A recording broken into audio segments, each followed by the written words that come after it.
Olá, boa noite. Boa noite.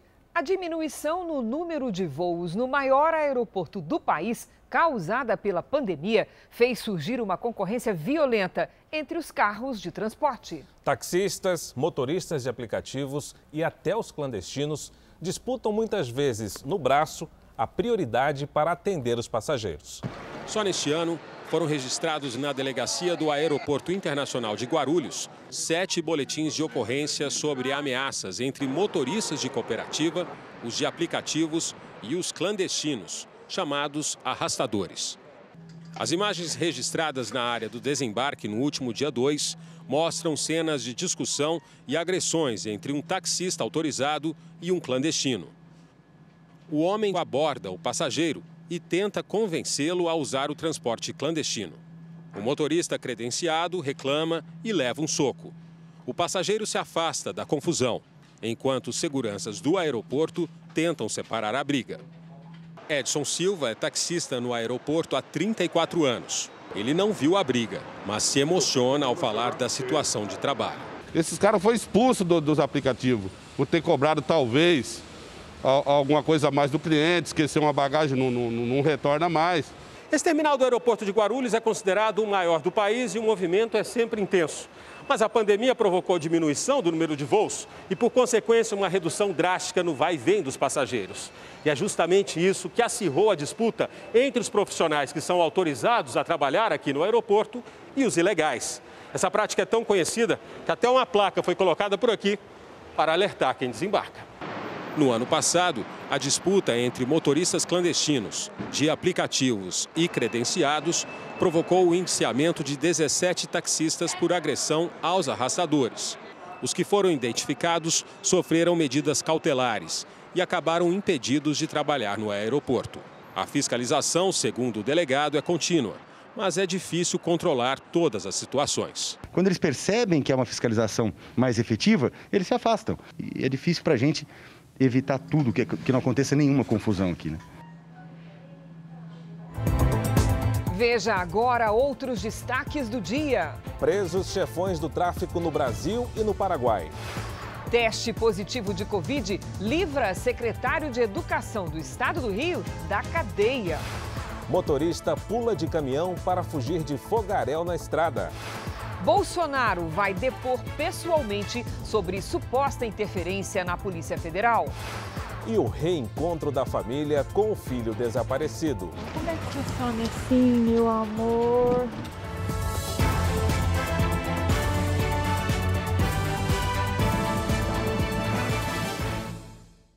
Oferecimento Bradesco. Crédito com até 6 anos para pagar.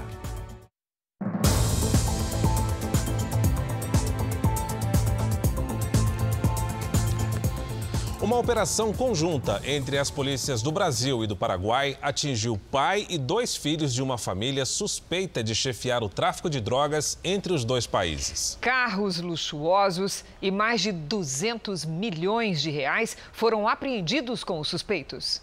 Estas imagens mostram o momento em que agentes paraguaios chegam até esta mansão em Pedro Juan Caballero, na fronteira com o Brasil.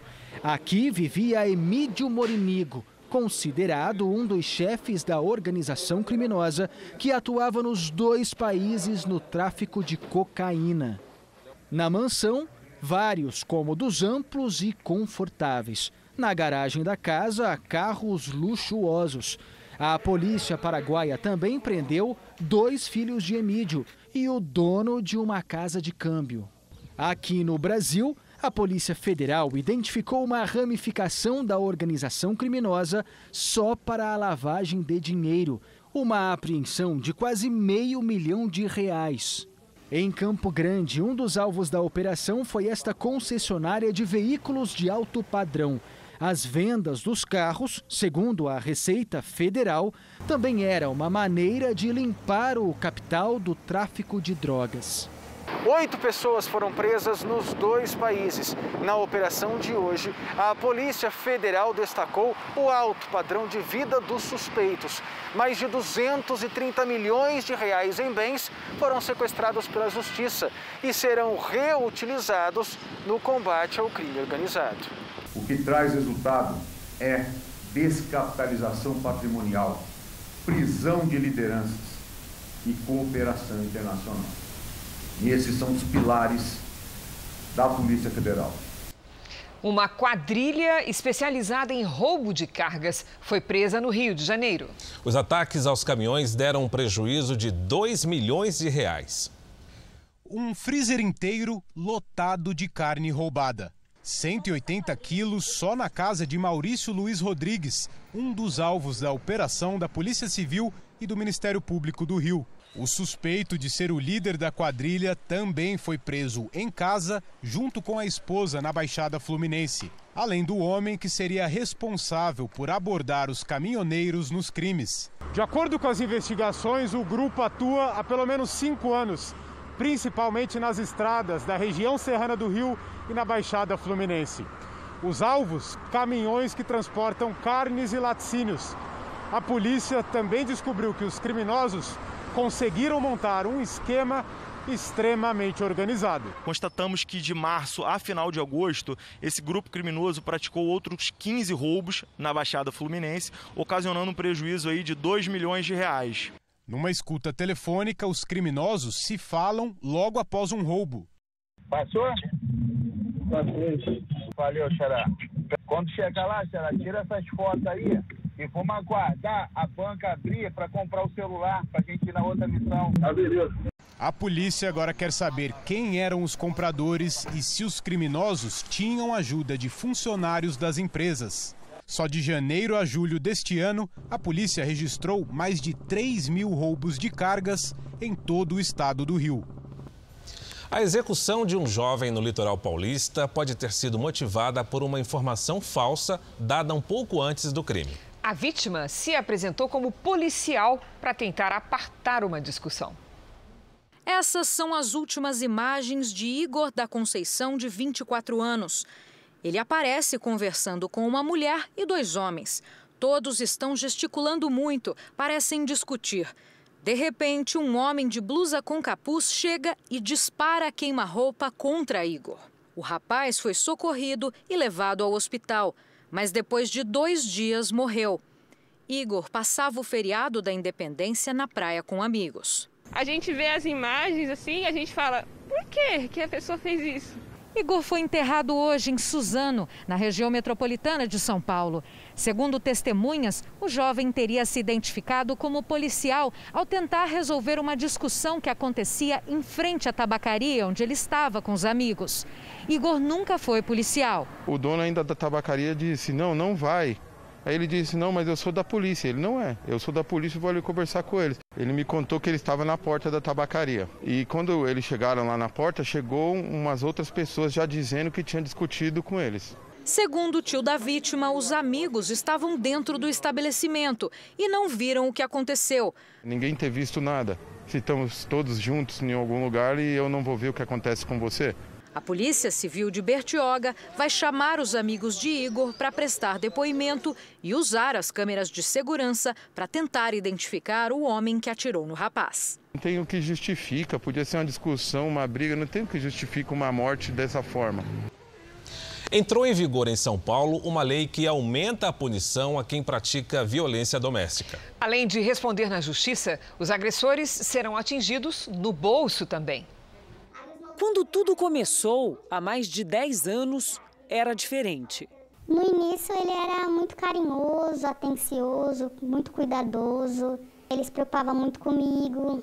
Depois vieram as ofensas e justo durante a gravidez do primeiro filho do casal, a violência física. Eu estava grávida de 9 meses e eu tomei uma toalhada nas costas. E aquilo doeu tanto no meu corpo quanto na minha alma, porque eu não estava acostumada com aquele tipo de situação. Só no ano passado, foram 16 milhões de vítimas de violência doméstica no Brasil. Muitas não resistem. Além das medidas protetivas e da prisão, uma lei municipal em São Paulo prevê agora que esse tipo de atitude tenha um preço.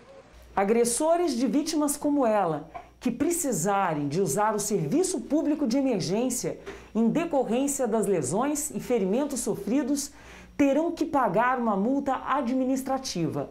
O valor previsto inicialmente de R$10 mil pode dobrar se a vítima tiver um aborto ou até morrer em decorrência da violência doméstica. É um problema seríssimo, né, de saúde pública, segurança pública, que antes era visto como um problema privado, de quatro paredes, mas que agora vem aí sendo finalmente, né, enfatizado. A gente está assistindo, né, a uma evolução muito grande. Além das sequelas físicas e emocionais, a violência doméstica no Brasil custa caro também aos cofres públicos. Um agressor em ação consome pelo menos R$ 2.500. É o preço do acesso à suposta segurança e serviços. Esse homem que não quer se identificar já foi um agressor. Eu nunca tinha passado por esse tipo de situação, nunca tinha agredido nenhuma mulher e eu segurei no braço dela. Ela não gostou, só que eu fui segurando com força e machucou o braço dela, né? Ficou roxo o braço dela. Hoje ele participa de um grupo de apoio, precisa de ajuda para não repetir em casa o que praticou na rua. Eu acho que o grupo reflexivo ele tem um benefício para a sociedade imenso. As agências do INSS começam a reabrir na próxima segunda-feira, depois de quase 6 meses fechadas por causa da pandemia. Vamos dar boa noite a Lívia Veiga e perguntar o que muda nos protocolos de segurança. Lívia. Boa noite. Os atendimentos serão feitos apenas com hora marcada. O uso de máscara será obrigatório, assim como a medição de temperatura logo na entrada. Apenas 500 das 1.500 agências serão reabertas e são elas as responsáveis por 70% dos atendimentos. Solicitações de aposentadoria, pensão e salário maternidade continuarão sendo feitas somente de maneira virtual. Precisam ir até a agência segurados que vão fazer perícia médica e entregar algum documento solicitado pelo INSS. O atendimento pode ser agendado pelo aplicativo Meu INSS, site ou por telefone no número 135. O horário de funcionamento das agências será de 7 horas da manhã a 1 hora da tarde. De Brasília, Lívia Veiga. Ok, Lívia, obrigado.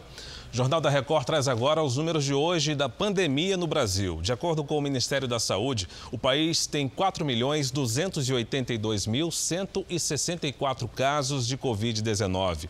São 130.396 mortos. Foram 874 registros de mortes nas últimas 24 horas. Também entre ontem e hoje, 33.318 pessoas se recuperaram. No total, já são 3.530.655 pacientes curados e 621.113 seguem em acompanhamento.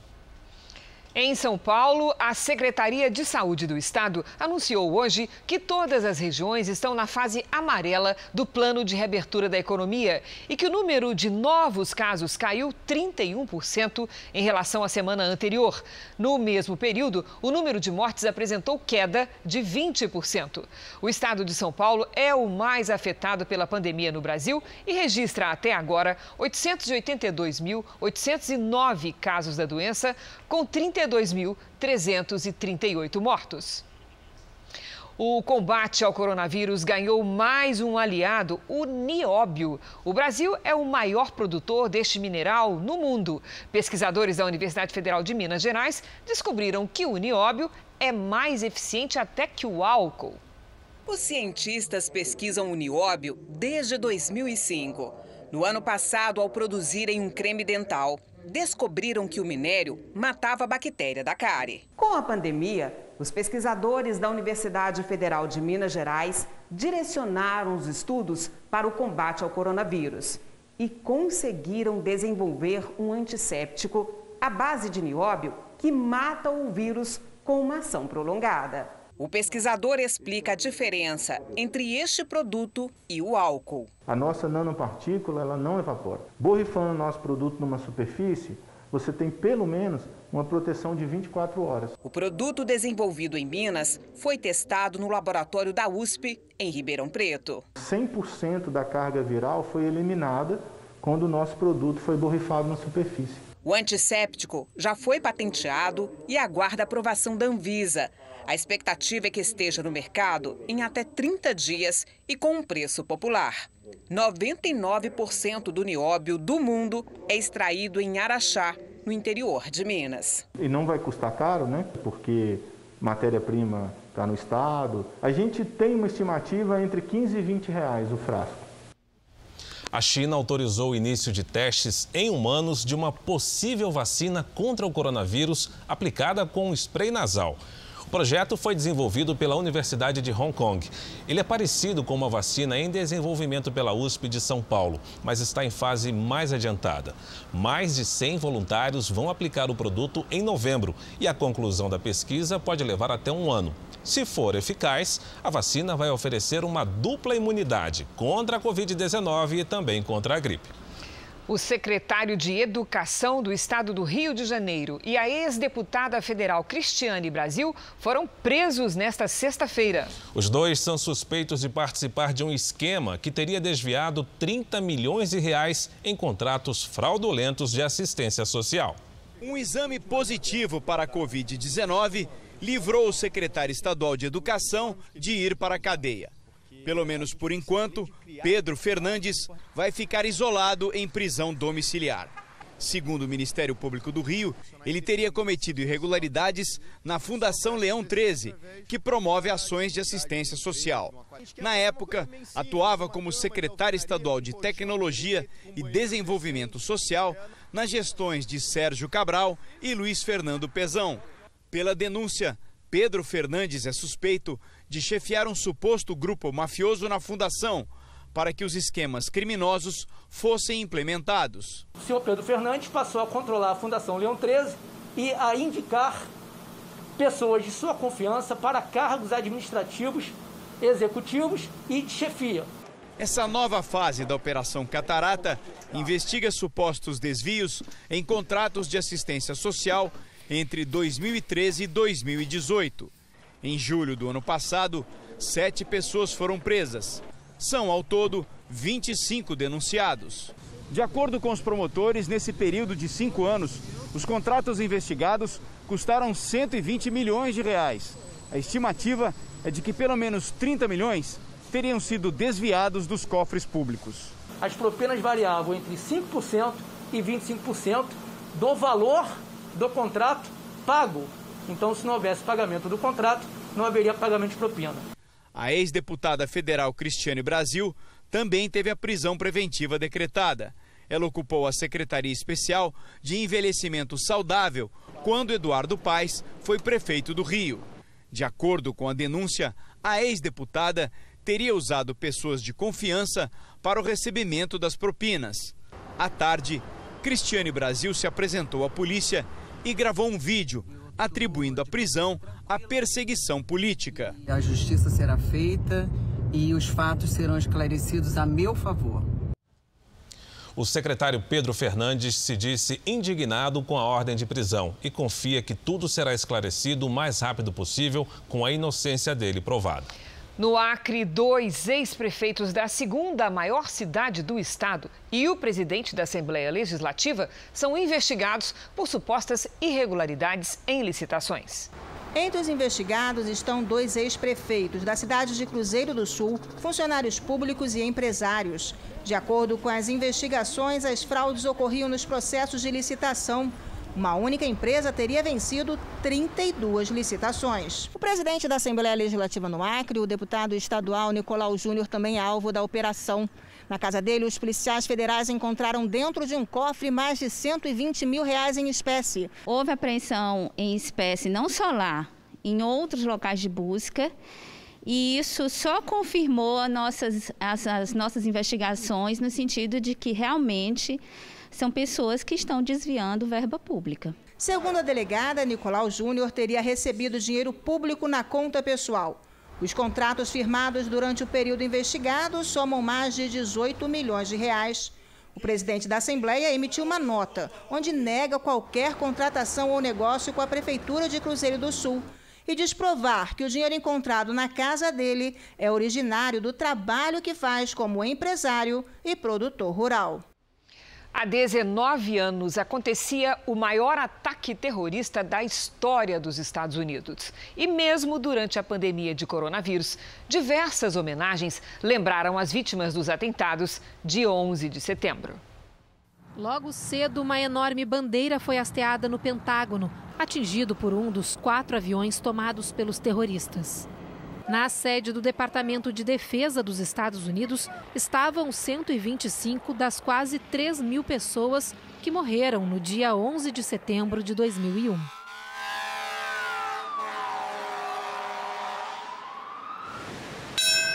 Este sino toca no mesmo horário em que os aviões caíram.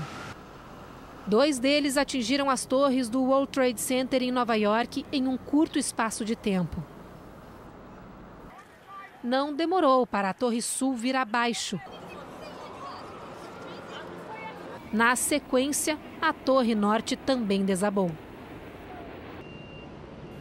No local onde estavam os prédios, hoje há um memorial que recebe milhares de visitantes. Esse ano, por causa da pandemia, um número menor de pessoas foi até lá. A tradicional leitura dos nomes das vítimas foi gravada e reproduzida em alto-falantes espalhados pela cidade. L. D'Ambrosio Jr. Estes 3 irmãos tinham entre 7 e 9 anos quando o pai morreu no local.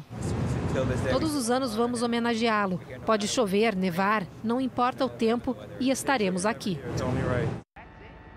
O 4º avião caiu em um campo na Pensilvânia. Em discurso, o presidente Donald Trump lembrou das 40 pessoas que lutaram com os terroristas e impediram uma tragédia ainda maior. Seus nomes e suas histórias estarão sempre na lista de heróis americanos, afirmou Trump. Quase 20 anos após a tragédia, o Corpo de Bombeiros incluiu 27 nomes de bombeiros, socorristas e paramédicos no memorial da corporação. São pessoas que morreram por problemas de saúde causados pela exposição a substâncias tóxicas enquanto socorriam as vítimas dos atentados. O Bahrein se juntou aos Emirados Árabes no acordo histórico para estabelecer relações diplomáticas com Israel. A mediação foi feita pelos Estados Unidos e anunciada pelo presidente Donald Trump. O presidente americano já havia dito nesta semana que outro país poderia aderir ao acordo entre Israel e os Emirados Árabes. Hoje, pelo Twitter, ele anunciou que era o Bahrein, o 2º país árabe a fazer as pazes com Israel em 30 dias. O primeiro-ministro israelense Benjamin Netanyahu comemorou o que chamou de uma nova era de paz. Em um comunicado conjunto, os Estados Unidos, Israel e Bahrein afirmaram que vão continuar os esforços para uma solução pacífica na região, com mais segurança e estabilidade. Isso inclui o conflito entre israelenses e palestinos, mas para o presidente da Autoridade Palestina, Mahmoud Abbas, o anúncio é mais um golpe. Ele já havia condenado o acordo entre Israel e os Emirados. Na semana que vem, delegações israelenses dos Emirados e do Bahrein vão se reunir em Washington para assinar a declaração de paz. O pacto representa uma vitória diplomática para Trump, que disputa a reeleição. O governo tenta manter o veto do presidente Bolsonaro à prorrogação da desoneração da folha salarial. Um dos argumentos é supostamente colocar em risco o teto de gastos. Para especialistas, prorrogar a desoneração é fundamental para manter os empregos em 17 setores responsáveis por 6 milhões de vagas. O líder do governo na Câmara bem que tentou. Passou as últimas semanas negociando a manutenção do veto do presidente Bolsonaro à prorrogação por mais um ano da desoneração da folha salarial para os 17 setores da economia que empregam juntos pelo menos 6 milhões de pessoas diretamente. Segundo Ricardo Barros, a Advocacia Geral da União entende que é inconstitucional a prorrogação porque não foi indicada uma fonte de compensação aos cofres públicos, o que arriscaria o cumprimento do teto de gastos. Ele lembra que o governo é a favor da desoneração. O presidente Bolsonaro quer desonerar não só esses 17 setores por um ano, mas todos os setores por todo o tempo. Mais acesso à juventude, a todos, a um emprego formal com carteira assinada. E para isso, os custos de impostos sobre a folha precisam cair. O vice-presidente Hamilton Mourão também se pronunciou. Tem uma questão aí constitucional, né? Quando você deixa de receber, né, um recurso, né, você tem que complementar aquilo ali. E não está dito, né, nessa medida de onde sairão os recursos para que o governo não perca o dinheiro. Para parlamentares, não há inconstitucionalidade porque não haveria criação de benefícios, somente a manutenção dos que já existem. E aguardar uma nova saída para desonerar não resolve o problema imediato. Não teremos realmente a concretização das alterações tributárias, que era o esperado, buscando desonerar todas as áreas. Então, nós temos obrigação, na quarta-feira, derrubar o veto da desoneração. Convencidas da derrota, as lideranças do governo tentam agora negociar compensações, como a criação do novo imposto sobre transações digitais, parecido com a antiga CPMF. Mas essa é uma ideia que enfrenta resistência no Congresso e dificilmente passaria. Em compasso de espera, o governo ainda tem na manga o resultado das conversas das últimas semanas, que condicionam uma possível derrubada do veto ao empenho do Congresso para a aprovação das reformas. Veja daqui a pouco, 2 jogadores de futebol americano são baleados em tentativa de assalto. E também alívio e emoção no reencontro do filho desaparecido que o Jornal da Record mostrou ontem.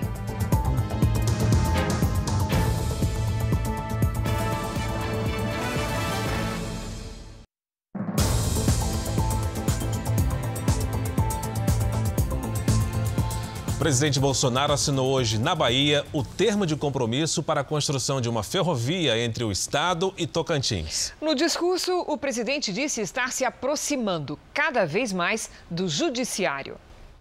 Bolsonaro desembarcou em Barreiras, oeste da Bahia, por volta das 9h30 da manhã. Foi recebido por apoiadores. De lá, seguiu de helicóptero até o canteiro de obras, na cidade vizinha de São Desidério. Sem máscara e ao lado de ministros, ele caminhou sobre os trilhos da ferrovia Oeste-Leste, que vai ligar Figueirópolis, no Tocantins, e o porto de Ilhéus, no Sul Baiano, e será usada principalmente para o transporte de soja. A construção começou em 2011 e o prazo de entrega já foi adiado algumas vezes. Na cerimônia, houve a assinatura da parceria entre o governo e o Exército Brasileiro para a construção de parte da obra, o que não acontecia havia quase 30 anos. O Exército é povo, o Exército é Brasil, o Exército é o que são vocês. Se lá atrás, com Juscelino, houve investimento massivo nas rodovias, porque o petróleo era barato e assim era, obviamente, bom para aquela época. Depois da crise do petróleo mudou, depois dos anos 70. Mas pouca gente pensou em investir em ferrovias. E nós optamos, antes de investir massivamente em ferrovias, terminar as obras já começadas. Atualmente, as ferrovias respondem por 15% do transporte brasileiro. O objetivo é dobrar esse número nos próximos 10 anos, o que vai reduzir os custos e melhorar a eficiência logística do agronegócio. No discurso, Bolsonaro afirmou que está se aproximando do judiciário. Nesta semana, ele esteve no STF 2 vezes, para a despedida de Dias Toffoli e depois para a posse de Luiz Fux na presidência da Corte. Aos poucos, estamos nos aproximando cada vez mais das autoridades do judiciário. E uma pesquisa mostra que a aprovação do governo Bolsonaro chegou a 40%.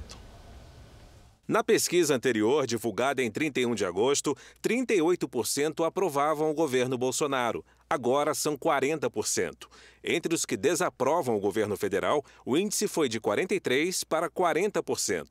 19% dos entrevistados não aprovam nem desaprovam. 1% não soube responder.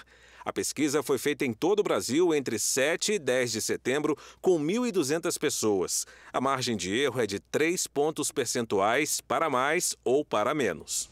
O ministro Celso de Mello, do Supremo Tribunal Federal, decidiu que o presidente Jair Bolsonaro deve prestar pessoalmente depoimento sobre a suposta tentativa de interferência na Polícia Federal. Celso de Mello não atendeu à manifestação da Procuradoria-Geral da República para que Bolsonaro prestasse depoimento por escrito. Na decisão, o ministro afirma que o presidente da República não atende a qualquer das prerrogativas do requerimento formulado pela PGR.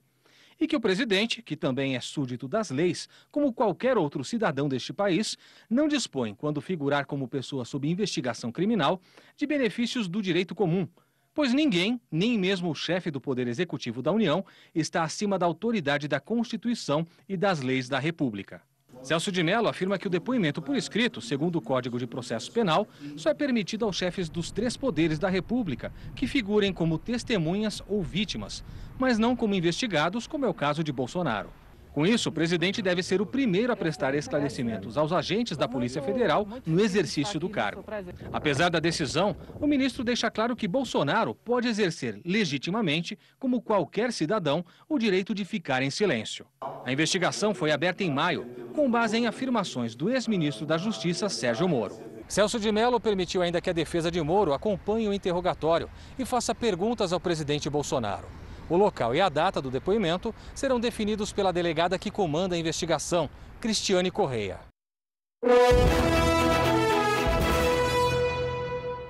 Foi oficializada hoje a candidatura do ex-governador Márcio França à Prefeitura de São Paulo. A convenção, no auditório da Câmara Municipal da cidade, contou com a presença de representantes do PSB, partido do ex-governador, e dos partidos da coligação. Márcio França tem o apoio do PDT, PMN e Avante. Antônio Neto será o vice na chapa. Veja agora os destaques do próximo Domingo Espetacular. Exclusivo, as estradas brasileiras onde mais acontecem ataques a carros fortes. O depoimento do vigilante que foi ferido e viu o colega ser morto durante um assalto. Quantos tiros foram disparados? Os irmãos mais procurados da Europa, eles estariam escondidos no Brasil, comandando o tráfico internacional de drogas. Uma entrevista com o filho de Hebe Camargo. Por que ele veio a público defender a memória da mãe? Eu não posso me calar, mãe. E o presente que a apresentadora ganhou e que hoje é uma das peças mais valiosas para ele.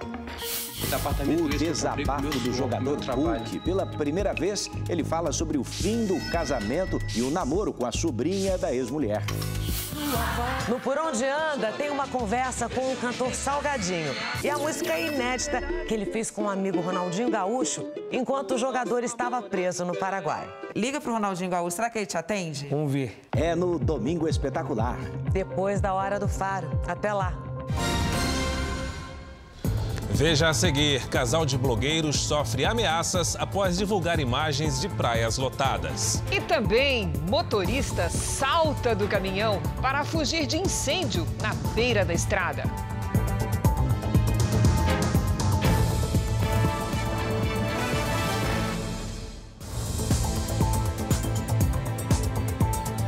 Um casal de blogueiros foi ameaçado e teve que deixar às pressas a cidade de Arraial do Cabo, na região dos Lagos, no Rio de Janeiro.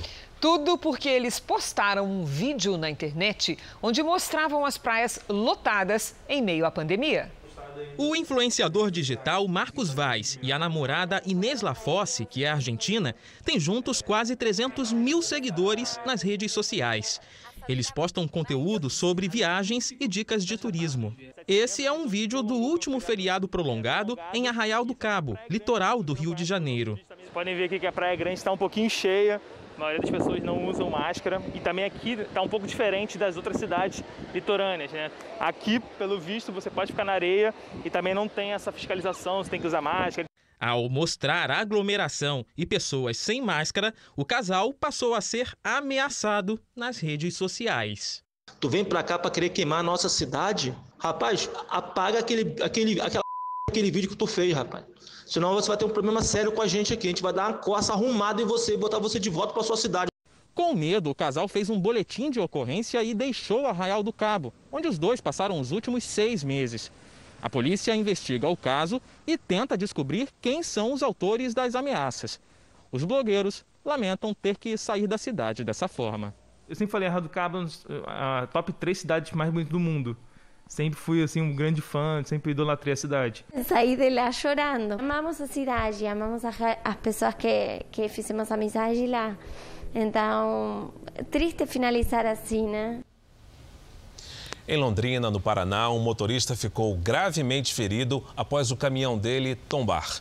O acidente aconteceu em uma rodovia que corta a cidade. O caminhão carregado de cimento vira ao tentar fazer uma curva. O motorista já mostrava dificuldade para controlar o veículo. Momentos antes da queda, ele havia passado por cima de um canteiro.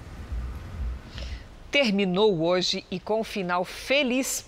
O drama de uma família que procurava o filho perdido havia 6 dias. Renan de Abreu, que é deficiente intelectual, foi reconhecido na periferia de São Paulo por uma jovem que assistiu a reportagem sobre o desaparecimento dele na Record TV. Por telefone, o fim do pesadelo. Renan, é você? Onde você tá, meu filho? A gente tá procurando você que nem desesperado. Do outro lado da linha estava o filho Renan, desaparecido desde sábado. A gente achou! Não sai daí. Deus, obrigado, Senhor, obrigado, meu pai. A família toda correu para reencontrá-lo. Num abraço, termina a angústia que já durava 6 dias. Oh, meu amor, como é que você some assim, meu amor? É um alívio tão grande que parece que a gente começa a flutuar. Durante os dias em que esteve desaparecido, Renan foi acolhido e passou as noites com uma família. Foi a vizinha Rayane quem telefonou para a mãe de Renan depois de ver o desespero de Vessia numa reportagem na Record TV. E ainda comentei com a minha sogra, nossa, eu vi aquele rapaz. Aí ela pegou, falou assim, ó, você que é o Renan? Eu falei, sou. Aí eu fui falando com ele, conversando, aí eu falei pra ele, você não tem nenhum número que eu possa entrar em contato com alguém da sua família? Aí ele falou assim, eu tenho um cartãozinho, aí era o número da mãe dele. Renan de Abreu tem 31 anos e foi encontrado enquanto brincava com crianças na rua. Por causa da deficiência intelectual, ele não pode sair sozinho. Imagens das câmeras de segurança flagraram ele deixando o condomínio onde mora sem a autorização da família. Renan andou poucos metros e chegou até este ponto de ônibus. Ele tinha menos de R$10 em moedas. Pagou a passagem e foi até a cidade vizinha de Barueri. De lá, ele pegou um trem e foi para outra cidade, Carapicuíba. Ele ainda andou por mais de 1 hora até chegar ao bairro onde foi encontrado. Este ano, segundo a Secretaria da Segurança Pública de São Paulo, 12.377 pessoas desapareceram no estado. 83% dos casos registrados foram solucionados.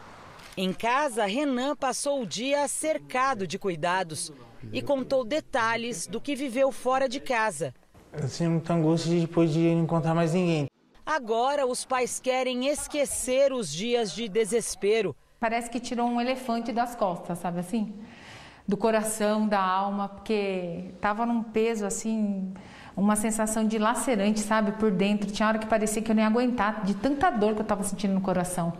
E lembrar apenas da gratidão por quem cuidou do filho. A gente vê tanta maldade no mundo e às vezes a gente percebe que tem pessoas que ainda que querem ajudar, né? Que têm esse desejo de ajudar e ajudaram a gente. Isso realmente me deixou muito feliz. Oh, filho. Melhor quando o final é feliz, né? A Corregedoria da Polícia Militar do Pará vai investigar a atuação de PMs durante uma tentativa de assalto com reféns em Belém. Um motorista de aplicativo e 2 jogadores de futebol americano foram baleados. O estado de um dos atletas é grave. As marcas dos tiros dão a ideia do terror que viveram o motorista de aplicativo e os 3 passageiros. Uma situação muito ruim. Eu pensava que nunca iria passar por isso. O fato aconteceu dentro de um conjunto, no meio da cidade. A viagem era compartilhada. Uma passageira desceu quando chegou em casa. Foi neste momento que 2 homens armados renderam o motorista. Dentro do veículo estavam 3 jogadores de futebol americano do Clube do Remo. O atleta, que estava no banco da frente, pulou com o carro já em movimento e conseguiu escapar. Uma viatura da Polícia Militar passou bem na hora e iniciou uma perseguição. Houve troca de tiros. O criminoso que estava dirigindo perdeu o controle da direção e bateu num muro. 2 jogadores e o motorista de aplicativo foram baleados. O meu irmão e o motorista tentaram sair. Informaram, não atira, eu sou passageiro. Mas a polícia já estava atirando. Um assaltante foi preso e o outro morreu no confronto. Um inquérito foi aberto para apurar a ação dos militares. A Corregedoria quer saber se os tiros que atingiram as vítimas foram efetuados pelos suspeitos ou pelos policiais. O estado de saúde de Wexley Rocha Chaves é grave. O jogador está na UTI. O Pantanal passa pelo maior incêndio em décadas e as equipes de resgate mudaram a estratégia de combate ao fogo. O objetivo é salvar o maior número possível de animais em uma das áreas mais selvagens do planeta. Noite, uma anta aqui no meio do caminho. E dia, os animais fogem de um fogo que se movimenta rapidamente e não cessa. 12% do bioma já foram devastados na pior queimada dos últimos 22 anos no Pantanal. O cenário é devastador. Muita vegetação queimada e muitos animais mortos também. Diretamente atingidos pelo fogo ou intoxicados pela fumaça. Só no Pantanal de Mato Grosso foram detectados quase 9.000 focos até o começo deste mês. Nem os bombeiros mais experientes haviam enfrentado algo dessas proporções. Incêndios como estão ocorrendo hoje no Pantanal, eu não tenho conhecimento. E as pessoas mais antigas dizem que não têm conhecimento do incêndio tão severo ocorrendo nesse bioma. O Pantanal é uma área extremamente selvagem, né? Nós temos pouco acesso, né? Nós estamos enfrentando aqui uma condição climática extremamente favorável aos incêndios. Nós estamos na pior seca dos últimos 45 anos do Pantanal. Nós estamos enfrentando incêndios praticamente incontroláveis aqui no Pantanal. O fogo já chegou ao Parque Estadual Encontro das Águas, considerada a área com maior concentração de onças pintadas do mundo. No entorno, as equipes de combate ao incêndio mudaram a estratégia. A nossa prioridade, quando nós iniciamos aqui, era o combate direto para tentar debelar o incêndio. Porém, com a grande magnitude do incêndio na região, nós mudamos a prioridade agora para construir uma área de refúgio para a vida silvestre. Enquanto os bombeiros criam a rota de fuga dos animais para o refúgio, voluntários resgatam e cuidam dos bichos feridos. Em meio a tanta destruição, qualquer vida salva é uma vitória. E os homens da Marinha resgataram hoje um filhote de onça pintada no Pantanal mato-grossense. O resgate foi feito por helicóptero no final da tarde. O animal estava com as 4 patas queimadas por causa dos incêndios na região. Depois do resgate, o filhote foi levado ao Hospital Veterinário da Universidade de Mato Grosso. E em pelo menos 2 regiões do país, os incêndios à beira das estradas vêm colocando em risco a vida dos motoristas. No centro-oeste e no sudeste, muitas rodovias foram tomadas pela fumaça densa que dificulta a visibilidade. De longe, a imagem impressiona pela dimensão. De perto, a visibilidade é quase zero. Freia, devagar. No centro-oeste, a umidade do ar tem atingido índices próximos aos 10%. Pior que em alguns desertos. Setembro é historicamente o mês mais seco na região central do Brasil. Segundo dados do Instituto Nacional de Meteorologia, são em média 48 focos de incêndio por dia no estado.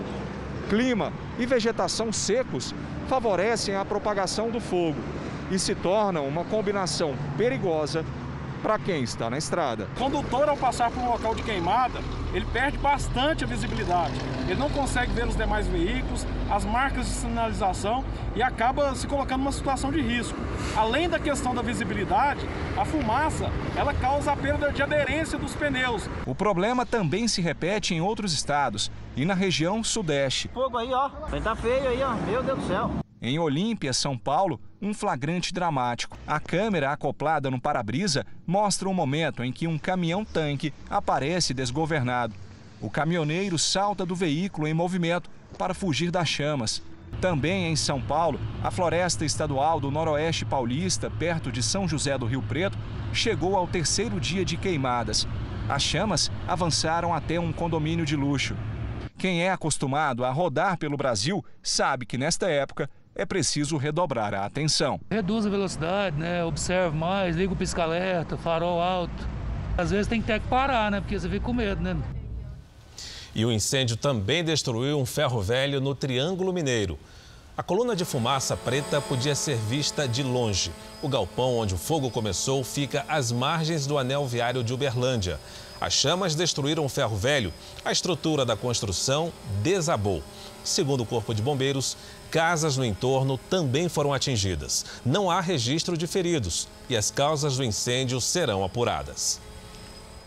Todas as capitais da região centro-oeste entraram hoje em nível de emergência por causa da baixa umidade do ar. Está abaixo de 12%, mesmo o índice dos desertos. Lidiane, como é que vai ficar o tempo no final de semana, minha amiga? Boa noite. Boa noite, Cris. Olha, chuva só nos extremos, no restante do país ainda mais calor, viu? Boa noite para você, para todo mundo que nos acompanha.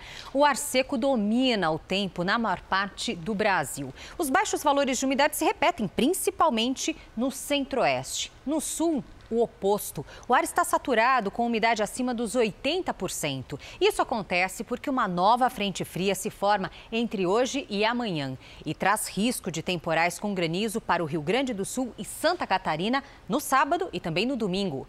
Fim de semana ensolarado do Paraná ao interior do Nordeste. De Rondônia até o Amapá, calor e aquelas pancadas rápidas. Em Porto Alegre, amanhã máxima de 22 graus. Faz 27 em Belo Horizonte. Em Palmas, 38, 33 em Fortaleza, em Cuiabá até 41 graus e em Porto Velho, 35. No Rio de Janeiro, sol e muito calor. No sábado, máxima de 38 graus. No domingo, 36. São Paulo repetiu hoje a maior temperatura do ano, até então registrada só no verão, 33,7 graus. O sábado pode ser ainda mais quente, com 34. No domingo, ameniza um pouquinho, Cris, 33. Puxa vida. Bom fim de semana, Lidy. Para nós. Já nos Estados Unidos, os incêndios florestais atingiram um nível incontrolável. Pois nós vamos agora ao vivo com a correspondente Evelyn Bastos. Olá, Evelyn, boa noite para você.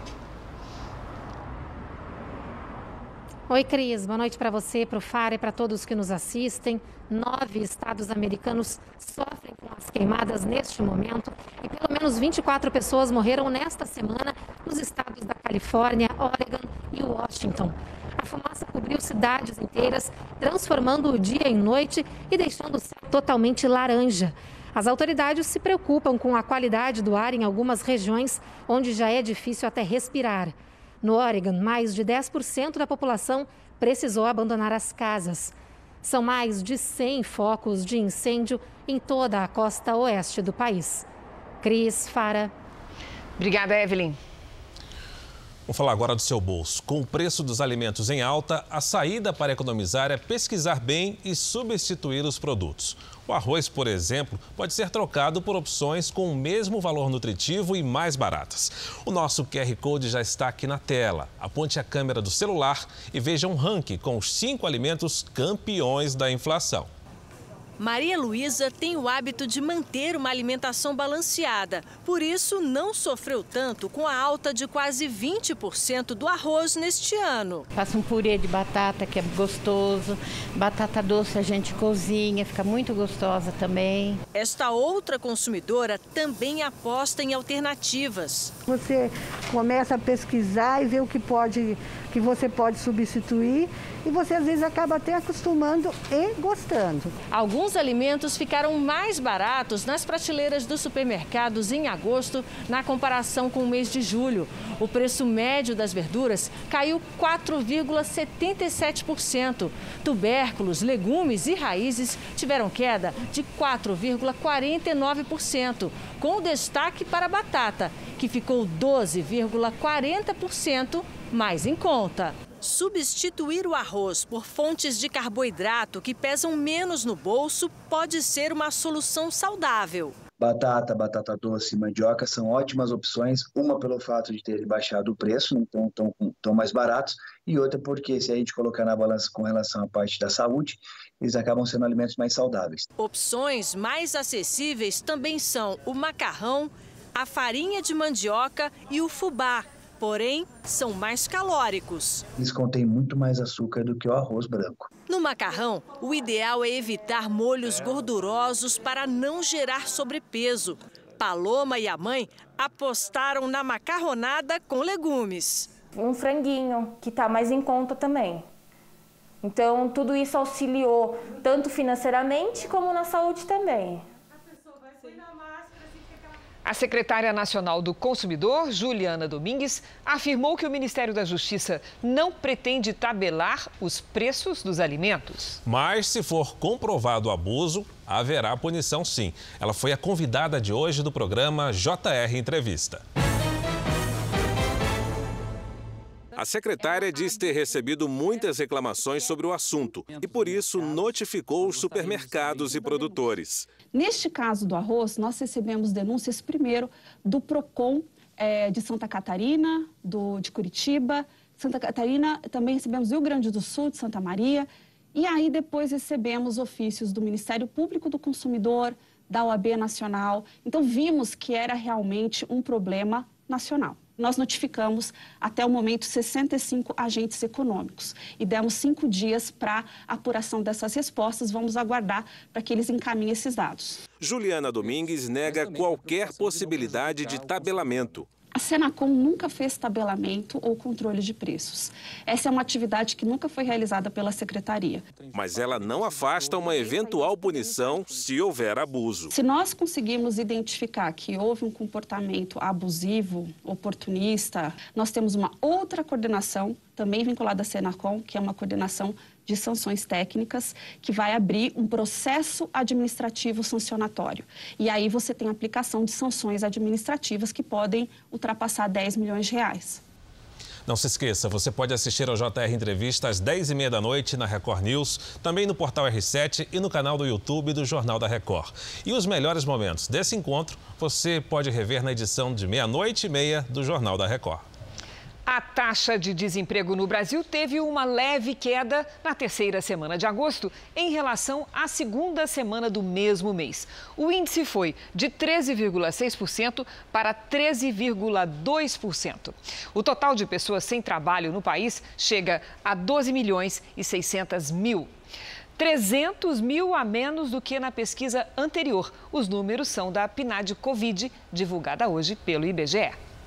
O trabalhador que teve o contrato suspenso durante a pandemia precisa calcular bem as despesas do final do ano. O valor do 13º salário será menor. Voltar ao emprego foi um alívio para o Wagner. Tudo em ordem para começar o trabalho? Ele ficou 3 meses com o contrato de trabalho suspenso neste restaurante. Para sair do vermelho, ele já conta com aquele dinheiro extra de todo fim de ano. Sempre o meu 13º ajudou a pagar as contas. A vivia do ano inteiro. Consegui colocar todas as minhas contas em dias. Só que o 13º que o Wagner já está esperando, nesse ano vai ser menor para quem, como ele, teve o contrato de trabalho suspenso. Pela medida que flexibilizou a legislação, o período em que o funcionário ficou parado não vai contar no cálculo do valor final. Se o tempo chegar, por exemplo, a 6 meses, que é o máximo permitido, o 13º vai cair pela metade. Para saber qual é a redução, a conta é a seguinte: dividir o salário mensal por 12. Por exemplo, com um salário de R$2.000 é assim. Depois, multiplicar o resultado pelos meses de contrato suspenso, por exemplo, 3. Por último, descontar esse valor do salário normal para chegar ao 13º. R$1.502 neste caso. E é bom ficar atento. Para quem estiver no sistema de redução de jornada e de salários, no mês anterior ao do pagamento do benefício, o valor também pode ser menor. O trabalhador vai receber a sua primeira parcela em novembro. Se ele teve redução do seu salário em outubro, consequentemente, a primeira parcela do 13º vai sofrer uma redução proporcional também. Para este educador financeiro, o melhor resultado desta equação é acertar primeiro as dívidas, que têm juros maiores. Para fechar a conta do cartão de crédito, fecha. O sufoco reforça a dica de que é preciso uma reserva para as emergências.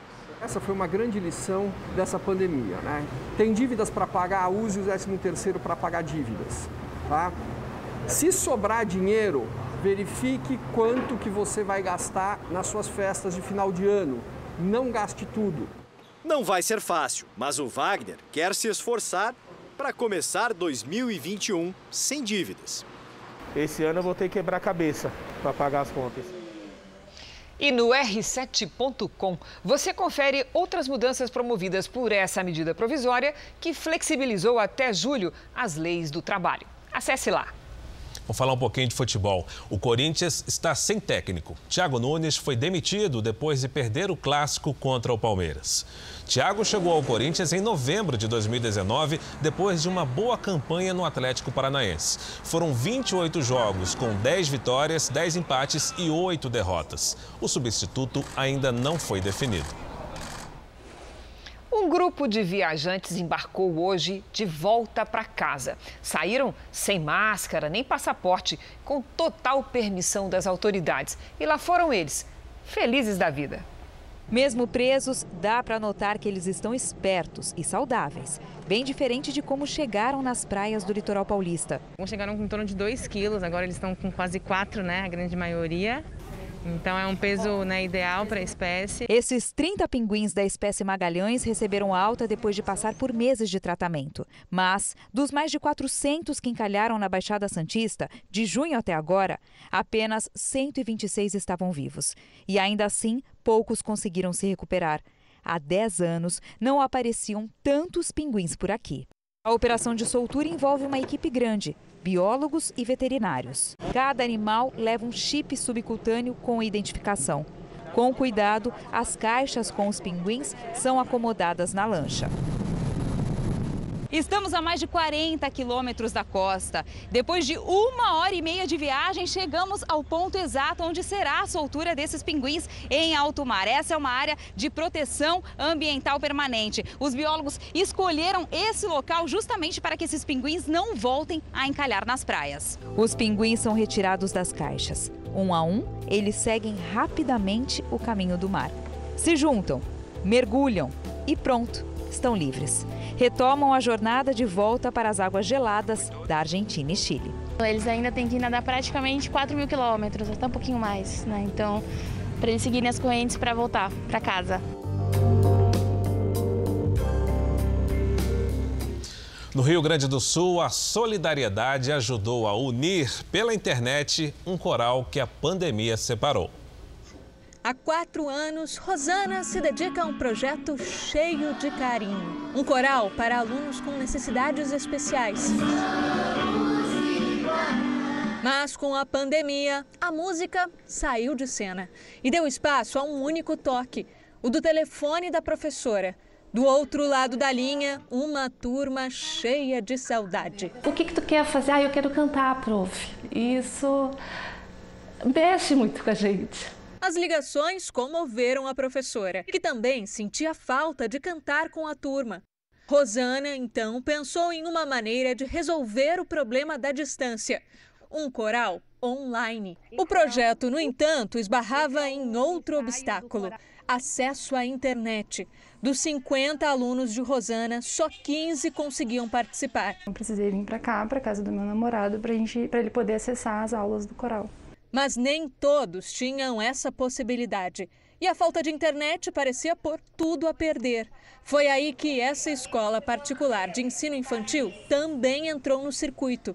A dona cedeu o espaço, fechado em função da pandemia, e a conexão para outras crianças. Daí eles ficaram felizes e eu mais ainda.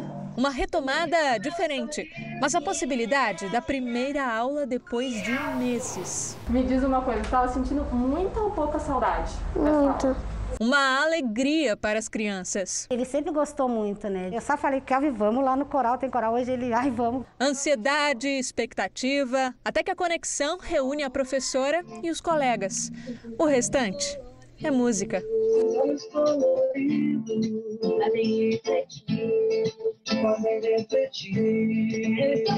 na minha, e não posso mais fugir. Meu cabelo enrolado.